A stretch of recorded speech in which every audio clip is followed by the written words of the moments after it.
माननीय स्मरणीय महान व्यक्तित्व मानक मोर प्रणाम।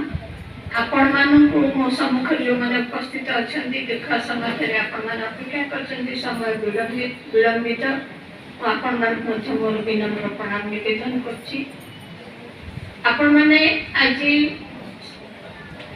दिवंगत विष्णुप्रिया देवी 86तम जन्मतिथि पालन करने उपस्थित होती पाद तले मोर कोटि कोटि प्रणाम। मुझे बहु बार जाते थर जा रोगी टी लेकिन जाए गले नानी पैसा दिखती तू आणिक आईचु था तेणु अमर आत्मा आज निश्चय यही चारि पाखे घूरी बुलू जदि आत्मा सतेज थी से केते खुशी होथिबे कन्या जे भारतीय परंपरार आध्यात्मिक संस्कृतिर एवं दर्शनर जड़े साधिका भाव से आज उपस्थित होती साध्वी मुझे गीतु बोली डाके से किंतु सत्य प्रियदर्शी से कहूँ कहीं मुहर हस था सब हस था से कॉलेज को डाकी से एकाधार जड़े योगी एकाधार जड़े संगीत शिल्पी एवं बहु बहु सेवा कार्य से नियुक्त होकर रही था। भारतीय दर्शन को से प्रचार प्रसार करिबारे जो माने असहाय जो मानकर बंचापी टिके सामान्य ये दरकार टिके आशा दरकार से जीवन राह देखी आलोक अभिशाप पाठ पढ़े मोर अजस्र भल पाइबा आशीर्वाद को भगवान पाखे प्रार्थना करुँची से सेमती दीर्घायु लोक सेवा कर भाईना विषय मुझे कहबी कारण भाईना आपण समस्त भाईना पूजनीय वंदनीय एवं ओठर हस समस्त को संचरी जाए ये विषय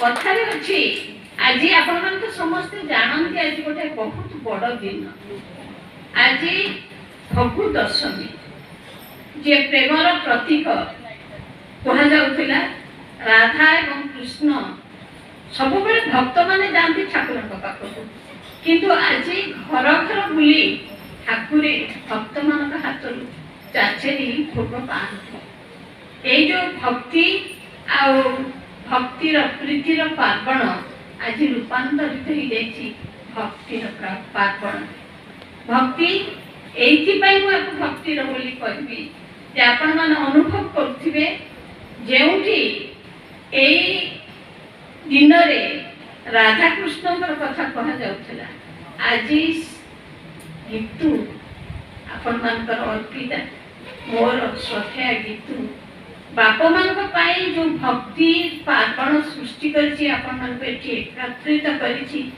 ताहा देखिले जे कोनोसी बाप माँ खुशी न होई रही पारिबे नाही ताको मोर कोटि कोटि श्रद्धा निवेदन करछि ताको तो प्रणाम कर सारिनी तार महत भावना को महनीय सत्ता को मो आहुरी थरे आशीर्वाद करुछि से आपण मन जानि थिबे जो माने एठी महानदी बिहार आपण मन समस्त जानि थिबे मु ताको बहुबार देखिछि प्रथमे से जते बळे शिव हम गाइथिला आदि शंकराचार्यकर शिवा षडाष्टक से अभिभूत से गीत गाए पेंटिंग करे बढ़िया डाक्त ध्यान करे योग करे कौन न करे से बाप माँ भी बहुत बहुत भल पाए माँ पाई चाकरी स्वेच्छाकृत अवसर नहीं मुझे गोटे उपाधि देवी बोली स्थिर करी से साध्वी ब्रह्मवादी कहीं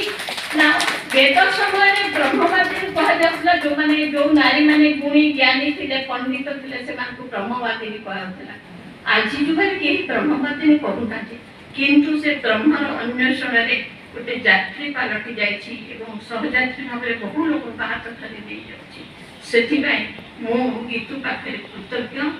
ସେ ସୋସାଇଟି ବା ସମାଜକୁ ଦିଗ୍ଦର୍ଶନ ଦେବ ବୋଲି ତାର ପ୍ରାଣପଣେ ଚେଷ୍ଟା ଚଳେଇଛି। ଆଜି ମା ବାପାଙ୍କ ଭକ୍ତିର ଯୋଉ ପାର୍ବଣ ସେ ସୃଷ୍ଟି କରିଛି ତାହା ଅନନ୍ୟ। ଆପଣମାନେ ଜାଣନ୍ତି, ଥରେ ଗୋଟେ ଗୋଟେ ଛୋଟ କାହାଣୀ କହିବି ନା, ବହୁତ ଜଣାଶୁଣା କାହାଣୀ। ଥରେ ପଣ୍ଡିତ ବ୍ରହ୍ମବାଦିନୀ ଗାର୍ଗୀ ଆସିକିରି ଜନକ ରାଜାଙ୍କ ସଭାରେ ଉପସ୍ଥିତ ହେଇ କହିଲେ, ଆପଣଙ୍କ ସଭାରେ କିଏ ପଣ୍ଡିତ ଅଛନ୍ତି ଯୋଉମାନେ କି ମୋ ସହିତ ଶାସ୍ତ୍ର ଆଲୋଚନା କରିବେ? ସମସ୍ତେ ମୁହଁ ତଳକୁ ପୋତି ବସିଲେ, କାରଣ ଗାର୍ଗୀଙ୍କ ଭଳି ପଣ୍ଡିତ କେହି ନଥିଲେ। ସମସ୍ତେ ଜାଣିଥିଲେ ଆମେ ଆଜି। ଠିକ ଏତିକି ବେଳକୁ ଜଣେ କିଶୋରୀ କନ୍ୟା ଆସି କହିଲା, ମୁଁ ଆପଣଙ୍କ ସହିତ ତର୍କ ଆଲୋଚନା କରିବାକୁ ଚାହେଁ, ଯଦି ପିତାଶ୍ରୀ ମତେ ଅନୁମତି ଦିଅନ୍ତି। ସେ ଗାର୍ଗୀ ଟିକେ ହସିଲେ, କହିଲେ କେଡ଼େ ସ୍ପର୍ଦ୍ଧା ଏ ଝିଅଟିର, ସୁନ୍ଦରୀ ଅବଶ୍ୟ, କିନ୍ତୁ ଦେଖନ୍ତୁ ତ କେଡ଼େ ସ୍ପର୍ଦ୍ଧା, ସେ ପୁଣି ମୋ ସହିତ ତର୍କ ଆଲୋଚନା କରିବ। ସେ ପ୍ରକାଶରେ କହିଲେ, ତମେ କଣ ମୋ ସହିତ ଆଲୋଚନା କରିବାକୁ ଆସିଛ? ନା ନାଇଁ, ମୁଁ ଆପଣଙ୍କଠୁ ତର୍କ ଆଲୋଚନା କଲେ ବହୁତ କଥା ଶିଖିପାରେ। ସେ ଗୋଟିଏ କଥା, ପ୍ରଥମ ବହୁତ ଗୁଡ଼େ ପ୍ରଶ୍ନ ପଚାରିଥିଲେ, ମୁଁ ସେ ସବୁ କଥାକୁ କହିଲେ ଦୀର୍ଘ ହେଇଯିବ ମାନେ ମୋର ବକ୍ତବ୍ୟ, ମୁଁ ଶେଷ କଥାଟି ତାଙ୍କର କହୁଛି। ସେ କହିଲେ, ଆଚ୍ଛା କହିଲ, ବିଷ୍ଣୁଙ୍କର ମର୍ଯ୍ୟାଦା ବୋଧ, ବ୍ରହ୍ମାଙ୍କର ସୃଜନଶୀଳତା ଆଉ ଭଗବାନ ଶିବଙ୍କର ମଙ୍ଗଳମୟ ଭାବନା କେଉଁଠି ଦେଖିବାକୁ ମିଳେ? ସେ କହିଲେ, କେବଳ ମାନବ ଠାରେ। ଏବଂ ଯେଉଁ ମାନବ ଏକାଧାରରେ ମର୍ଯ୍ୟାଦାର ସଂରକ୍ଷଣ କରେ, ବୁଝେ ମର୍ଯ୍ୟାଦା ବୋଧ କାହାକୁ କୁହାଯାଏ, ଏବଂ ଯେ ସର୍ଜନଶୀଳ, ସେ ଯେଉଁ ଭାବରେ ଖାଲି ଲେଖାଲେଖିଟେ ସର୍ଜନଶୀଳ ସେ କଥା ନୁହେଁ। ଜଣେ ଶିଳ୍ପୀଟିଏ ସର୍ଜନଶୀଳ, ଜଣେ ପେଣ୍ଟରଟିଏ ସର୍ଜନଶୀଳ, ଜଣେ କାରିଗରଟିଏ, ଜଣେ ଯେତେ ଭାବରେ ଯେ ଯାହା ସୃଷ୍ଟି କରେ ସେ ବ୍ରହ୍ମାଙ୍କର ଉତ୍ତରଦାୟକ ବୋଲି କୁହାଯାଏ। ଆଉ ଯେ ଜଗତକୁ ଭଲ ପାଏ, ଅସିକ ବିଧ୍ୱଂସୀ, ଯେ ଜଗତର ମଙ୍ଗଳ କାମନା କରୁଥାଏ, ନିରନ୍ତର ମଙ୍ଗଳ କାମନା କରୁଥାଏ, ଏସବୁର ସମ୍ମିଶ୍ରଣ ହେଉଛି ମଣିଷ, ଭଲ ମଣିଷ, ଉଚ୍ଚ ମଣିଷ, ମର୍ଯ୍ୟାଦାବନ୍ତ ପୁରୁଷ ମଣିଷ। ତେଣୁ ମୁଁ ଏଇଠି ଗୋଟିଏ କଥା କହିଲି ଆପଣମାନଙ୍କୁ, ଆଉ ଭାରାକ୍ରାନ୍ତ କରିବାକୁ ଚାହେଁନି। ଯେଉଁ ମଣିଷ ଜଗତର ସେବା କରିବା, ସେ ଯେଉଁ ଉପାୟ କରୁନା କାହିଁ ମଙ୍ଗଳ କାମନା କରୁଥାଏ ଜଗତର, ସେ ହିଁ ଏଇ ତିନି ଦେବତାଙ୍କର ସମ୍ମିଶ୍ରଣ। ଟିକେ ଆଗରୁ ମୋର ପୂର୍ବବର୍ତ୍ତୀ ବକ୍ତା କହିଲେ ଯେ ଡାକ୍ତରମାନେ ହେଉଛନ୍ତି ଦ୍ୱିତୀୟ ଭଗବାନ। ମୁଁ ତାଙ୍କୁ, ମୋର ଗୋଟେ ଗପ ଅଛି ଦ୍ୱିତୀୟ ଈଶ୍ୱର। ମୁଁ ଈଶ୍ୱରଙ୍କୁ ଦେଖିଛି, କେମିତି ଦେଖିଛି ଆପଣମାନେ ବିଶ୍ୱାସ କରିପାରିବେନି। କେତେ ଭାବରେ ସେମାନେ କେତେ ବୋଝ କୁହନ୍ତି ମୁଣ୍ଡରେ। ମୁଁ ବହୁତ ଦିନ ଧରି କ୍ୟାନ୍ସର ହରିହର କ୍ୟାନ୍ସର ଇନଷ୍ଟିଚ୍ୟୁଟର 2ଟି ଟର୍ମ ଏଥିକ୍ସ କମିଟି ମେମ୍ବର ଥିଲି। ମୁଁ ଦେଖିଛି ଡାକ୍ତରମାନେ କେତେ କରୁଣା ବିଗଳିତ ସତ୍ତା ସେମାନଙ୍କର। ସେମାନେ ମଣିଷକୁ ବଞ୍ଚାନ୍ତି। ଈଶ୍ୱର ସିନା ଜନ୍ମ ଦିଅନ୍ତି, ମା ପେଟରୁ ପିଲାଟିଏ ବାହାରେ, କିନ୍ତୁ ବାରମ୍ବାର ମୃତ୍ୟୁର ସାମ୍ନା କରି ତାକୁ ମୃତ୍ୟୁ କବଳରୁ ଉଦ୍ଧାର କରୁଥାନ୍ତି ଏଇ ଡାକ୍ତରମାନେ। ସେମାନେ ସମାଜର ପୂଜନୀୟ ଏବଂ ସମାଜ ପାଇଁ ସେମାନେ ବନ୍ଦନୀୟ। ଯେଉଁଦିନ ସମାଜ একথা বুঝিছি, সেই দ্বিতীয় ঈশ্বর ମାନଙ୍କ কথা বুঝিছি, ସେ ସମାଜ।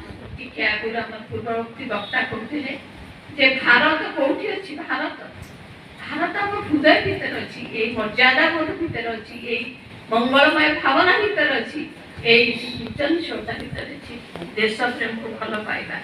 ମ୍ୟାଡାମ ବହୁତ ଭଲ ଥିଲେ, ବହୁତ ଭଲ ଥିଲେ।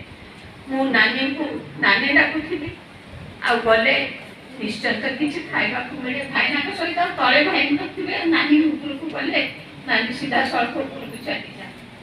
ଆଉ ଏକଶ୍ଚନ୍ଦ୍ର ତମହନ୍ତି ନଚେତାରା ଗଣ ରଖିଛ ଭଳି ଗୀତୁ ତାଙ୍କର ସତରେ ସୁଯୋଗ୍ୟା କନ୍ୟା। ଏବଂ ସେ ଯେଉଁ ଆୟୋଜନ କରିଛି ତାକୁ ସାଧୁବାଦ ଜଣାଇବା ପାଇଁ ମୋ ପାଖରେ ଭାଷା ନାହିଁ।